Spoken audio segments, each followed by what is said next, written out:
Magandang araw po muli sa ating lahat. Pagpalain tayo ng Diyos. Sa ating pong pagdinilan ngayon sa mabuting balita ng Panginoon ayon kay San Lucas, sa Kabanata Siyam, talata 11b hanggang 17, ay muli nating narinig kung paano ang ating Panginoon ay naawa sa mga sumusunod sa Kanya. Ayaw niyang pauwiin na hindi man labang kumakain. Kung kaya ang kanyang paghihimala ng pagpaparami ng ilang pirasong tinapay at isda, ang nakapagbibigay sa atin ng kaisipan na ito ay hindi lamang bilang pagbibigay ng pagkain, kundi isang paunang sabi, paunang pangyayari sa kanyang itatatag sa huling hapunan. Walang iba kundi ang paghahabilin sa atin, pagbibigay sa atin ng kanyang katawan at dugo, na sa bawat pagpupuri at pasasalamat, bawat Eucharistia ay tinatanggap natin. Ang sabi ng mata natin, mukhang tinapay, mukhang alak. Sabi ng ating ilong, amoy tinapay, amoy alak. Sabi ng ating bibig, lasang tinapay, lasang alak.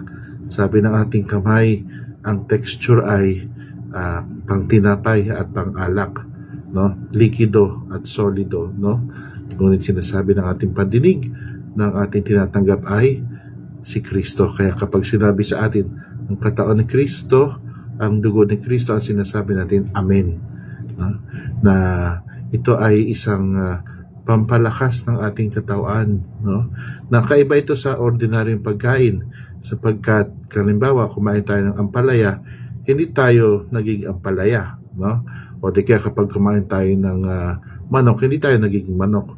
Ngunit kapag tayo ay kumain ng katawan ni Kristo, tayo nakinabang sa katawan ni Kristo, hopefully, tayo naging katulad ni Kristo. Na sana sa atin na malimit namang makinabang, malimit magkomunyon, Sana hindi tayo mahirati, Kapag sabing nahirati, parang matik na, parang hindi na masyadong iniisip, hindi na masyadong malay kasi sa dinami-rami ng pagkakataon. Sana bawat pagkakataon na isipin natin na tila ba yun ang unang pagkakataon, nag-iisang pagkakataon at huling pagkakataon na ating pakikinabang.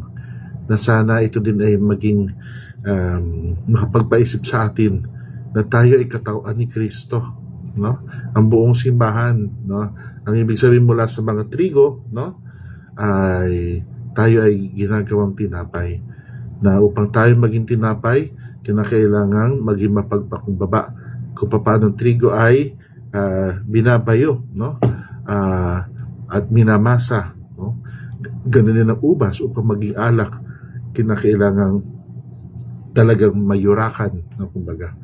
Sa ginawa ng ating Panginoon Jesucristo, binibigyan niya tayo ng halimbawa upang tayo na bumubuo ng bayan ng Diyos, katawan ni Kristo at panahanan ng Espiritu Santo, templo ng Espiritu Santo, tayo ay laging magpasalamat. Ito ay napakadakilang himala, napakadakilang sakramento, ang sakramento ng katawan at dugo ng ating Panginoon Jesucristo, na sana wag nating basta-bastahin, na sana lagi nating ihanda ang ating sarili, sapagkat dakilang panuhin ang pumapasok talaga sa ating katawan at katauhan, na sana papasukin din natin siya sa ating my day, sa ating maghapon, sa ating magdamag, sa ating schedule, sa ating rest moments, me moments, me time, sapagkat yan ang hinahanap ng ating Panginoon, na tayo hinahanap niya upang maging kaulayaw, kapiling niya. Napakaganda kung atin lamang nanamnamin ang sinasabi ng ating Panginoon Jesucristo, na tayo sa Kanya, we belong to Him. Tandaan ng pag-ibig. Pagpalain tayo ng Diyos.